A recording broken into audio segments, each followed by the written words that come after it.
एक सपना लेके हम सब लोग जीते हैं, और वो सपना कोई बहुत बड़ा नहीं है।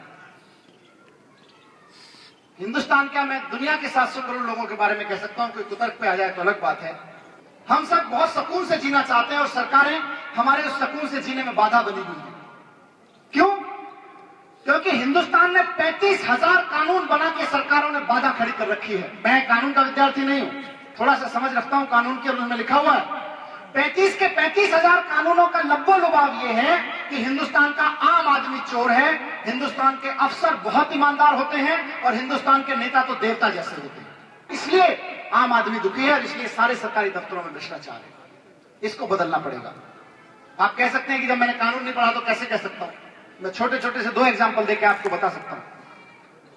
यहां बागपत में, बड़ौत में, आप यहां भी आप रहते हैं, अपने घर के सामने से निकलने वाली इलेक्ट्रिक लाइन, बिजली की लाइन में एक तार डाल दीजिए, टाका, और अपने घर पे एक बल्ब जला लीजिए। आपको समझ में आएगा कानून क्या कहता है। कानून कहता है कि बिजली चोर को कैसे पकड़ा जाएगा, इसके लाइनमैन को क्या पावर है और पुलिस के इंस्पेक्टर को क्या पावर है, कानून में साफ साफ लिखा हुआ है।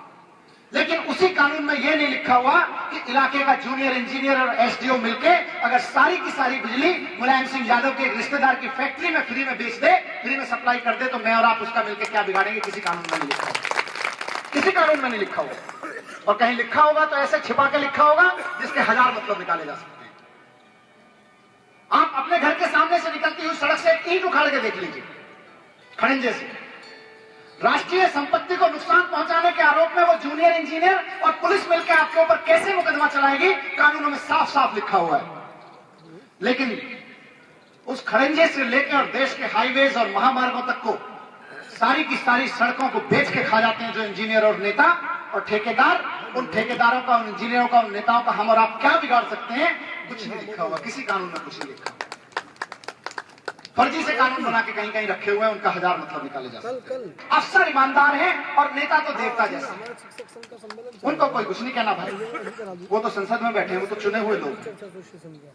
तो इन कानूनों को बदलना है और 35 के 35,000 को बदलने की जरूरत नहीं है। एक ही कानून बना दीजिए इन 35,000 को ओवरराइड करते हुए कि आम आदमी ईमानदार है, उसकी सेवा के लिए कुछ अफसर होंगे, वो बेईमानी करे तो उनको जेल कैसे भेजा जाएगा, और नेता आम आदमी के नौकर हैं, नौकर कैसे बिहेव करेगा उस कानून में साफ साफ लिख दीजिए। इतना बनाना है।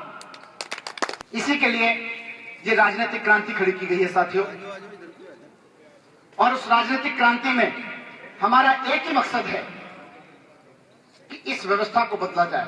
और व्यवस्था को मतलब सिंपल सा मैंने बताया कि 35,000 कानूनों में जो लिखा है यूं, उसको पलट के यूं कर दो। आम आदमी इस देश का वाकई मालिक हो सके। 5 साल में एक बार राजा चुनना और अगले 5 साल उस राजा के सामने गिड़गिड़ाते रहने को लोकतंत्र नहीं कहते। लोकतंत्र तब होता है जब आम आदमी अपने राजाओं को, अपने विधेयताओं को नियंत्रित कर सके और हर वक्त नियंत्रित कर सके। एक राजनीतिक क्रांति शुरू की है हमने। आम आदमी पार्टी नाम बिल्कुल भी महत्वपूर्ण नहीं, ये राजनीतिक क्रांति है। और राजनीतिक क्रांति में लोग हमसे 4 सवाल पूछते हैं। मैं उन 4 सवालों के छोटे छोटे से जवाब देकर अपनी बात खत्म करना चाहूंगा। 4 सवाल हैं। आप लोगों ने पार्टी वार्टी बनाई है, आप लोग कहते हो राजनीति करेंगे, आप लोग 700 पार्टियां, 701वीं पार्टी हो जाओगे, अलग क्या है? पहला बात यह है। दूसरी बात, लोग कहते हैं चलो ठीक है थोड़ा बहुत अलग हो गए। आप लोगों के पास फॉर्मूला क्या है? देश की समस्याएं दूर कैसे होंगी? क्या काम करोगे आप? क्या काम होगा इससे, इस राजनीतिक क्रांति से? दूसरा सवाल यह है। फिर जब आप इसका जवाब देते हैं तो तीसरा सवाल आता है, बात ठीक है, आपके कार्यक्रम भी ठीक है, आप लोग भी थोड़ा सा अलग बात कर रहे हो, लेकिन ये बताओ कि आप जिन 272 लोगों को लेकर सरकार बनाओगे केंद्र में, वो 272 बेईमान नहीं होंगे, इस बात की क्या गारंटी है? बात ठीक है। और चौथा सवाल, जब इस बात का भी हम जवाब दे देते हैं तो लोग पूछते हैं कि भाई तुम्हारे 3 सवाल तो ठीक हैं, लेकिन जरा ये बता दो कि ये मुलायम सिंह, अजीत सिंह, मायावती, कांग्रेस, बीजेपी, इनके सामने जीतोगे क्या? केजरीवाल आदमी तो ठीक लगता है, लेकिन इनके सामने जीत पाएगा? ये चौथा सवाल है। मैं इन 4 सवालों के बहुत संक्षिप्त में जवाब देकर अपनी बात खत्म करना चाहूंगा। पहला सवाल, अलग क्या है? आज की राजनीति में जितना गंद है, जितना उल्टा है, उसको सबको पलट के ऐसे कर दिया है, एकदम पलट दिया है। कोई वंशवाद नहीं, कोई हाईकमान नहीं। हमारे यहाँ एक परिवार तो ऐसा है राजनीतिक, उसमें बच्चा पैदा बाद में होता है, पहले उसकी सीट तय हो जाती है, वो चुनाव कहां से लड़ेगा। है आप लोग जानते हैं। और देश भर में एक परिवार तो ऐसा है हमारे राजनीतिक घरानों में कि वो पूरी की पूरी पार्टी उससे इर्द गिर्द सोच ही नहीं पाती, ऐसे बंधा हुआ है, जहां से दिखो वही घर दिखता है उसे। देश की राजनीति को वंशवाद ने मार दिया, जातिवाद ने मार दिया, भ्रष्टाचार ने मार दिया। इन तीनों चीजों को इस पर लगाम लगाते हुए वंशवाद हो नहीं सकता। मैं अगर आज राष्ट्रीय कार्यकारिणी में हूं तो मेरे परिवार का कोई सदस्य राष्ट्रीय से लेकर गांव तक की किसी कार्यकारिणी में दोबारा दूसरी जगह नहीं हो सकता। एक परिवार से पूरे ऊपर से नीचे तक पार्टी की किसी भी कार्यकारिणी में एक ही आदमी होगा। टिकट देना तो बहुत दूर की बात है। सोनिया गांधी अगर किसी कार्यकारिणी में है तो उसके बाद अगर आम आदमी पार्टी में रहे तो राहुल गांधी किसी कार्यकारिणी में हो नहीं सकते। वो अध्यक्ष और उपाध्यक्ष बांट के बैठ के घर की खेती नहीं हो सकते। इसी तरह से हमने अपना लोकपाल बनाया, वो आप लोग जानते ही हैं, पार्टी का अपना लोकपाल है। लेकिन उससे महत्वपूर्ण चीज है ट्रांसपेरेंसी। हमारा दावा है कि बागपत की यूनिट जितना चंदा इकट्ठा करेगी और जितना मेंबरशिप का पैसा इकट्ठा करेगी, हर हफ्ते उसका हिसाब किताब, इतने रुपए मेंबरशिप से इकट्ठे हुए, इतने चंदे से इकट्ठे हुए, उसका हिसाब किताब हम वेबसाइट पे डाल देंगे। और उसके बाद कांग्रेस और अजीत सिंह और सबसे पूछेंगे, बताओ तुम्हारी पार्टी में क्या है, तुम्हारा हिसाब किताब कहां है, पूछेंगे। वहां से उनका मनोबल तोड़ेंगे, उसमें बताएंगे अलग है। लेकिन इसके अलावा कुछ और दो बड़ी इंपॉर्टेंट चीजें हैं, क्योंकि आज सारी राजनीति सत्ता से पैसा और पैसे से सत्ता की हो रही है।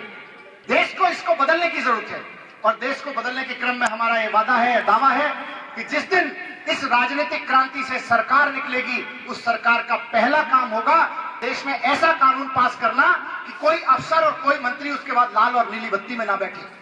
और हमारा यह भी दावा है कि जिस दिन सरकार शपथ लेगी उससे अगले दिन इंडिया गेट पे सारी लाल और नीली बत्तियों को खड़ा करवा देंगे और दिल्ली की जनता को कहेंगे हथौड़ा लेके आना, ये लाल और नीली बत्तियां तोड़ना है, इनको इन्होंने बहुत रुलाया। हमको ये पता है कि लाल और नीली बत्तियों से भ्रष्टाचार खत्म नहीं होता, लेकिन हमको यह भी पता है कि लाल और नीली बत्तियां दिमाग में अहंकार डालती हैं। अहंकार उसका भी खत्म होना उतना ही जरूरी है जितना भ्रष्टाचार का खत्म होना जरूरी है। सुरक्षा का तामझाम खत्म, बड़े बड़े बंगलों में रहना खत्म। दिल्ली में मैं भी निकलता हूं, आप भी निकलते होंगे उन बंगलों के सामने से। दिल्ली में स्कूल नहीं है, अस्पताल नहीं है, एक आदमी के रहने के लिए 6-6, 10-10, 12-12 बीघे के बंगले बना रखे हैं। हमारा इरादा है कि जिस दिन इस राजनीतिक क्रांति से सरकार निकलेगी, नेता सामान्य घरों में रहे जैसे आम आदमी रहता है, और इन सारे बंगलों को 6-6, 10-10, 12-12 बीघे के बंगलों को तोड़ के यहाँ स्कूल और अस्पताल खड़े किए जाए। वहां चलेगा। आपके पास स्कूल बनाने के लिए जगह मिलेगी तो आप नरेला में बनाएंगे, कॉलेज बनाने के लिए जगह मिलेगी तो आप ग्रेटर नोएडा के 15 किलोमीटर दूर बनाएंगे। नेताओं को रखने के लिए जगह मिलेगी तो आप 12 बीघे का जगह घेर के बैठेंगे, नहीं चलेगा। नेता महत्वपूर्ण नहीं है, शिक्षक महत्वपूर्ण है, आदमी महत्वपूर्ण है, आम आदमी महत्वपूर्ण है। तो ये कुछ चीजें थी जो अलग थी। उसके अलावा फिर पूछते हैं कि भाई करोगे क्या? चलो ठीक है, कुछ अलग जैसे की बात कर रहे हो, कुछ रेडिकल चेंज की बात कर रहे हो, करोगे क्या? करोगे में हमारा एक ही वादा है, जिस दिन आम आदमी पार्टी या इस राजनीतिक क्रांति से सरकार निकलेगी उसके 10 दिन के अंदर अंदर एक ऐसी व्यवस्था बनाई जाएगी जिसमें जन लोकपाल कानून 10 दिन के अंदर पास हो जाएगा। जन लोकपाल कानून पास होते ही सारे भ्रष्टाचारी 6 महीने के अंदर अंदर जेल चले जाएंगे, इसका दावा है। फिर कोई सरकार में नहीं रहेगा। एक बात। दूसरी बात, हमें लगता है कि शिक्षा और स्वास्थ्य आदमी की 2 बुनियादी जरूरतें हैं जीने के लिए, और ये सरकार की जिम्मेदारी है कि वो उसको उपलब्ध कराए, क्वालिटी एजुकेशन उपलब्ध कराए, इजी एक्सेस कराए उसके। तो सबके लिए सुलभ और सस्ती या एकदम मुफ्त शिक्षा और स्वास्थ्य और वर्ल्ड क्लास एजुकेशन उसकी व्यवस्था करेंगे, और ये हो सकता है। मैंने बताया ना, 80 लाख रुपए का फव्वारा लगाना है कि एक बढ़िया स्कूल बनाना है, तय हमको और आपको करना है। हम और आप तय करेंगे तो हम अच्छा स्कूल बनाएंगे, हम फव्वारे पे पैसा वेस्ट नहीं करेंगे, और वो भी फव्वारा जो एक दिन चलता नहीं। और ये तो इसकी बात कर रहा हूं, कागजों में देखो राइट टू इंफॉर्मेशन का यूज किया, बेदर जी ने भी बताया। एक सड़क ये है, इस सड़क के एक तरफ ए ब्लॉक है, इस तरफ बी ब्लॉक है।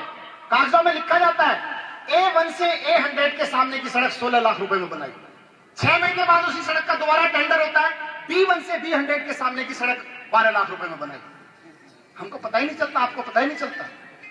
मैं हवा में बात नहीं कर रहा, कागज है मेरे पास इस सबके। सूचना के अधिकार से इंफॉर्मेशन निकलवाई है, और किसी छत्तीसगढ़ के किसी गांव की नहीं निकलवाई। दिल्ली में डिफेंस कॉलोनी की इंफॉर्मेशन है। दिल्ली का सबसे समृद्ध इलाका, सबसे पॉश इलाका डिफेंस कॉलोनी, वहां की कहानी बता रहा हूं।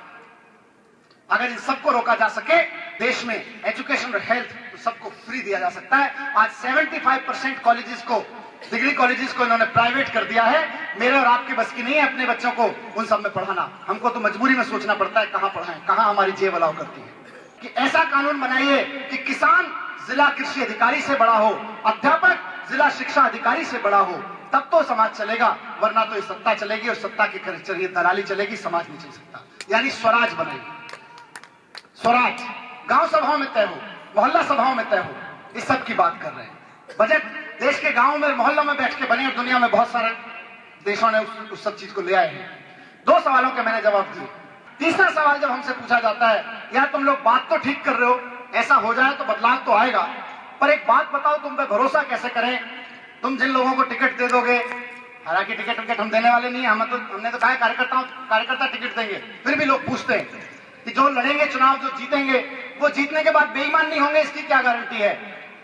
कभी गारंटी मत लीजिए, गारंटी हो भी नहीं सकती। आदमी को ईमानदार बनाने का काम सरकार का नहीं है, शिक्षा का। शिक्षा गारंटी ले सकती है, सरकार गारंटी नहीं ले सकती।